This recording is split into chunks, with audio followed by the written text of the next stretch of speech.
अब आपने कहा कि 7,80,729 करोड़ की योजना घोषित की गई।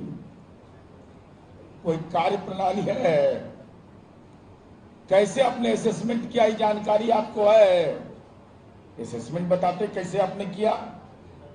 सच्चाई यह है कि 10,97,000 करोड़ रुपया हमारा अर्थव्यवस्था का ग्रोस स्टेट डोमेस्टिक प्रोडक्ट है, जीएसडीपी है। तो बजट का आकार जो तय होता है वह आंतरिक राजस्व से होता है। अब इतना भी आपको जानकारी अगर नहीं है तो जो लोक कल्याण की योजनाएं सरकार ने घोषित किया है तो निर्धारित बजट से न किया। जो बजटीय प्रावधान विभाग के अंदर हैं, जो उपबंध है, उसके तहत हम लोगों ने, हमारी सरकार ने पूरा होमवर्क करके हम लोग करते हैं। चल्लू खाना वाला नहीं है कि स्वर्ग में सीढ़ी लगा देंगे। जो कहेंगे सो करेंगे। हमने अगर कहा तो विभाग के उपबंध के हिसाब से, बजटीय उपबंध के हिसाब से हमने प्रारंभिक कार्रवाई प्रारंभ कर दी। हम इसलिए बताना चाहते हैं कि इन चीजों को समझने की जरूरत है। माननीय तेजस्वी जी सप्लीमेंट्री बजट समझते हैं। अभी जो आकस्मिक फंड की बात किया उन्होंने, माननीय निहोरा भैया ने, तो कमिटेड खर्च को समझते हैं। मैं उसमें विस्तार से नहीं जाऊंगा। कंटीजेंसी फंड को समझ पाते हैं। कुछ भी बोल देना है, विजन है इनके पास। तो जरा हम जानना चाहते हैं, आपका जन्म हुआ था राजनीति में, कितना का बजट बिहार का था और हम बेटियों को साइकिल दे रहे थे। आपका जन्म हुआ था उस समय जब हम पंचायती राज में महिलाओं को आरक्षण दे रहे थे, अति पिछड़ा को आरक्षण दे रहे थे, दलित को आरक्षण दे रहे थे। आपका जन्म हुआ था राजनीति में। आपका जन्म हुआ था राजनीति में जब हम न्यायिक सेवा में आरक्षण दे रहे थे। आपका जन्म हुआ था उस समय। ये उपाधि चोर लोग हैं। कह रहा है कि हमारे कहने पर जननायक कर्पूरी ठाकुर को भारत रत्न मिला। लज्जा नहीं लगता है? दस्तावेज है मेरे पास, हिम्मत है तो तेजस्वी यादव खंडन करें। लालू प्रसाद यादव से शिवनंदन पासवान जी ने कहा कि तेज कर्पूरी जी को सदन में लाना है, उनको बुलवा लीजिए। तो आपके पिता ने क्या लिखा है? विधायक सोनपुर थे कि मेरे जीप में तेल नहीं है, वो तो आवश्यक समझने पर रिक्शा से चले आएंगे। दो बार मुख्यमंत्री रहे, गाड़ी क्यों नहीं खरीद लेते? पिता का आपके पिता का कार्य प्रणाली रहा है कर्पूरी ठाकुर के अपमान का। आप कर्पूरी जी की विरासत, अरे हमारे दल का कार्यालय में जननायक कर्पूरी ठाकुर भवन बना हुआ है विभिन्न जगहों पर। यह जननायक की विरासत है। जननायक कौशल विकास विश्वविद्यालय माननीय नीतीश कुमार जी ने घोषित किया। पितौंजिया गांव का विकास किया। आपने जननायक के लिए क्या किया, जरा कृपा करके बता दीजिए। और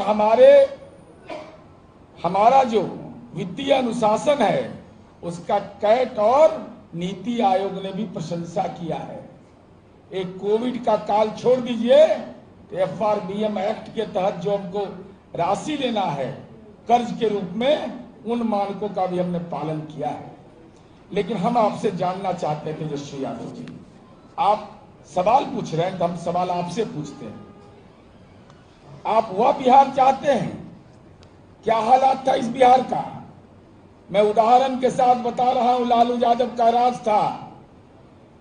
पशुपालन विभाग के अंदर 1991-92 में 59 करोड़ 10 लाख का प्रावधान था और निकासी कर ली गई 129 करोड़ 82 लाख। 269.8% आवंटित राशि से ज्यादा की राशि निकाल ली गई।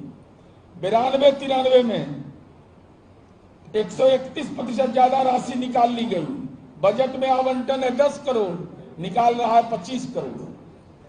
93-94 में 169%, 94-95 में 167.75%, 95-96 में 178%। बजट का जो उपबंध था उससे ज्यादा राशि निकाल ली जाती थी। यह हालात था इस बिहार का। आज हमने वित्तीय अनुशासन कायम किया तो इनको विजन नजर नहीं आ रहा है। अरे विजन नजर कहां से आएगा? जिसको दारू का कंपनी चंदा देगा उसका विजन तो गड़बड़ा जाएगा ही। जो दारू के कंपनी से चुनाव लड़ता हो उसके पैसे से 46 करोड़ 64 लाख लोकसभा चुनाव में ले लिया तो विजन तो गड़बड़ाएगा ही। एक उदाहरण के तौर पर हमने बताया कि यह हालत इस बिहार का था। अधिकारी व्यय जिसको कहते हैं कि बजट के राशि से ज्यादा निकाल लेना, कितना बड़ा यह गुनाह था। और लालू यादव को उसी में कन्विक्शन सजा मिला तो कहते हैं कि हमारे डैडी को फंसा दिया गया। तो डैडी फंसेंगे ना, माल घटोट कच्छ कर रहे थे, गट मार रहे थे, तो फंसेगा दूसरा, फंसिएगा आप ही ना। इसलिए हम यह कहना चाहते हैं। और आपने क्या कह दिया, मैं लगातार देख रहा था इस बात को कि जब महिलाओं को योजनाओं का लाभ दिया जा रहा था 10,000 रुपया, एक आके बोल रही है पॉलिटिकल टूरिस्ट है प्रियंका गांधी, कह रही है क्या घूस दिया जा रहा है, रिश्वत दिया जा रहा है। किस शब्द का इस्तेमाल कर रहे हैं, किस शब्द का इस्तेमाल कर रहे हैं? अरे जीविका नाम की योजना माननीय नीतीश कुमार जी का वह विजन था। वर्ल्ड बैंक से हमने लोन लिया। किसके लिए लोन लिया? समाज के वंचित। डॉक्टर राम मनोहर लोहिया कहते थे कि महिलाएं समाज के सारे तबके की महिलाएं पिछड़ी हैं, उनको आत्मनिर्भर बनाने के लिए माननीय नीतीश कुमार जी ने जीविका योजना प्रारंभ किया। और जीविका योजना के तहत हम लोग, और बाद में केंद्र सरकार ने, नकलची तो तुम्हारे डैडी हैं जिस सरकार में बैठे हुए थे, नकलची थे, यूपीए सरकार ने इसका राष्ट्रीय आजीविका नाम रख दिया। तो शकल है नहीं तो अकल कहां से आएगा बोलने का? अरे अगर नकल किया गया, फॉलोअर स्टेट नहीं है बिहार, नीतीश कुमार जी ने इसको लीडर स्टेट बनाया है। हमने जीविका की दीदियों को सहायता दिया और देश में हम नंबर 1 हैं। इसके अलावा हम आपसे केवल यही कहना चाहते हैं कि अब जरा राघोपुर का देख लीजिए। लाज शर्म है, राजनीति में कुछ बचा है? मैं पूरी सूची आपको भेज रहा हूं। आपने दलित अति पिछड़ा महिलाओं को कुछ दिया? राघोपुर विद्युपुर में जो हमने दिया है, मैं नाम बता रहा हूं, ये पूरे दस्तावेज मेरे पास हैं। जिनको 10,000 रुपया का भुगतान हुआ, 1 रुपया कोई माई का लाल, कोई दलाल नहीं हो सकता है जो ले सकता है, जो कमीशन खोरी कर सकता है। जीविका की दीदियों को जो हमने दिया, अरे आप तो अपना परिवार के लिए लेते हैं। राघोपुर में भी जमीन लिए हैं।